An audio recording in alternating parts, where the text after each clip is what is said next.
अस्सलाम वालेकुम जी व्यूवर्स। तो आज हम बात करने जा रहे हैं जी फर्नीचर वोकैबुलरी की। सबसे पहले तो आपका वेलकम है हमारे चैनल इंग्लिश लर्निंग में।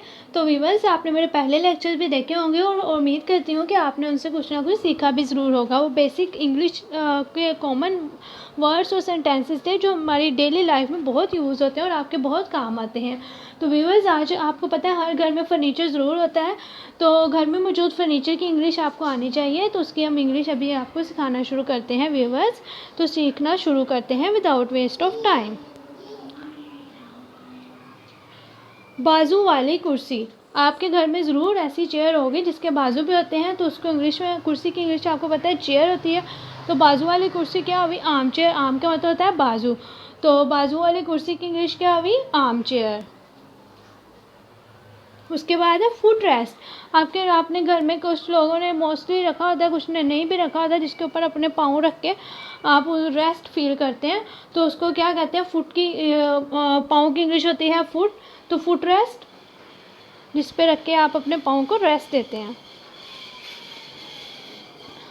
लाउंजर।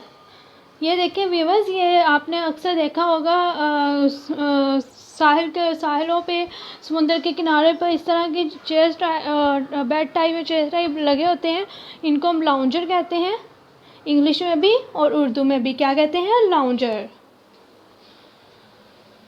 किताबों वाली अलमारी, इसको क्या कहते हैं? बुकेस।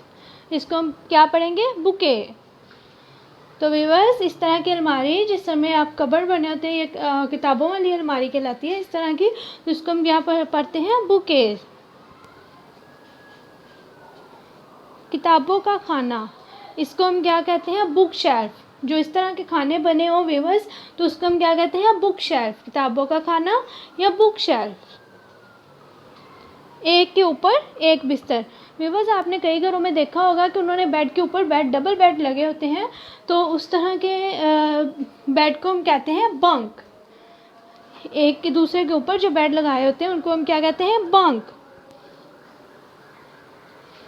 दराजों वाली मेज़, ऐसी मेज़ जिसमें सिर्फ दराज ही दराज हो, सिर्फ दराज ही दराज, तो उसको हम क्या कहते हैं? ब्यूरो। दराजों वाली मेज़ को इंग्लिश में क्या कहते हैं? ब्यूरो। अलमारी, अलमारी को इंग्लिश में सिंपल कहते हैं कैबिनेट। अलमारी की इंग्लिश है जी कैबिनेट। कारपेट, आप फ्लोर पे बिछाते हैं कारपेट, फर्श पे, तो कारपेट की कालीन को इंग्लिश में हम कहते हैं कारपेट। कालीन की इंग्लिश है जी कारपेट। कुर्सी, कुर्सी की सिंपल इंग्लिश है चेयर। लिखने वाली मेज़, जिस पे रख के आप अक्सर स्टडी वाला या आप ऑफिस में देखते हैं, इस तरह की टेबल्स होती हैं जिनके ऊपर लिख सकते हैं आप, तो इसको हम क्या कहते हैं? डेस्क। क्या बोलते हैं? डेस्क। कॉफ़ी की मेज़, ये कई घरों ने रखी होती है, कईयों में नहीं भी होती, स्पेशल कॉफ़ी वाली मेज़, तो इसको हम क्या कहते हैं? Coffee table. क्या बोलते हैं? Coffee table. कपड़े रखने वाली अलमारी, जिस तरह की अलमारी हो जिसमें आप कपड़े रखते हैं, हैंग करते हैं, या दूसरी तरह भी तैयार करके रख सकते हैं, इसको चेस्ट ऑफ ड्रॉअर्स कहते हैं। क्या कहते हैं? Chest of drawers. दराजदार संदूक, एक आपने पीछे टेबल देखा था जिसको हमने ब्यूरो कहा था, उसमें सारे दराज ही दराज थे, तो ये एक मखसूस तरीके से जो इस तरह दराज बने हों, सिर्फ दराज 3-4 या कुछ हो, तो उसको हम क्या बोलते हैं? दराजदार संदूक, और इंग्लिश में चेस्ट। क्या कहेंगे? चेस्ट। आईने वाली मेज़, इसको हम कहते हैं ड्रेसर। आईने वाली मेज़ जिसमें हम शीशा देख सकते हैं, इसको हम क्या बोलते हैं? ड्रेसर। अक्सर हम घरों में इसको ड्रेसिंग टेबल भी कहा जाता है, तो ये है क्या है? ड्रेसर। आरामदा कुर्सी, जिस पे आप इजी होकर बैठ सके, सुकून कर सकें, उसको आरामदा कुर्सी कहते हैं, और इंग्लिश में से क्या कहेंगे? Easy chair. बहुत ही सिंपल सा वर्ड है इजी चेयर, जिस पे आप इजी हो सकें। कुर्सी के बराबर रखे जाने वाली मेज़, ऐसी मेज़ जो आप जो है वो कुर्सी के बराबर में रख सकते हैं, उसे क्या कहते हैं? And table. क्या कहते हैं? And table. रुईदार गद्दा, उसको हम बोलते हैं फ्यूटन। रुईदार गद्दा जिसमें रुई होती है, नरम नरम सा आता है, उसको हम बोलते हैं फ्यूटन। आरामदेह कुर्सी, लॉन्ग चेयर।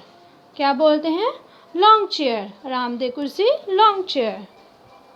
लैंप, अक्सर टेबल पे हमने बेड के साथ रखे होते हैं लैम्प, जो हम रात को दूसरी लाइट बंद करके लैम्प चला लेते हैं हल्की लाइट वाले, तो उनको इंग्लिश में भी लैम्प कहते हैं और उर्दू में भी। बच्चे की कुर्सी, उसे क्या कहते हैं? High chair. बच्चे की कुर्सी की इंग्लिश है हाई चेयर।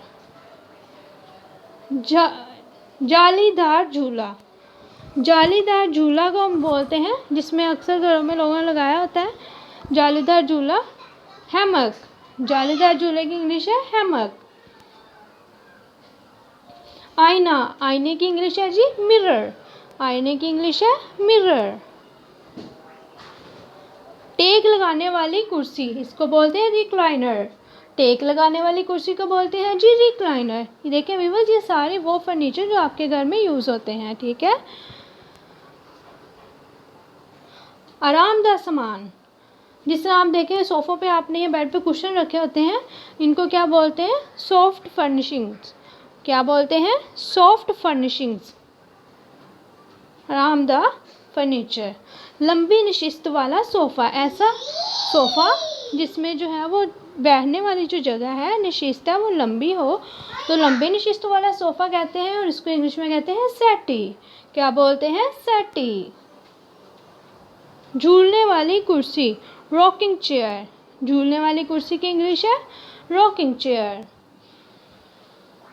कालीन, कालीन जो इस तरह का होता है छोटे मैट वाला टाइप, इसको हम बोलते हैं रग। कालीन की इंग्लिश है जी रग। सो व्यूअर्स, टेक केयर, अल्लाह हाफिज़। अपना बहुत सा ख्याल रखिएगा। हमारे चैनल को सब्सक्राइब कीजिएगा, वीडियो को लाइक कीजिएगा, कमेंट कीजिएगा, और हमारी वीडियो से आपको बहुत कुछ अच्छा अच्छा सीखने को मिलेगा। हमारे चैनल को ज़रूर सब्सक्राइब कीजिएगा। अपनी दुआओं में याद रखिएगा। अल्लाह हाफिज़ व्यूअर्स, टेक केयर।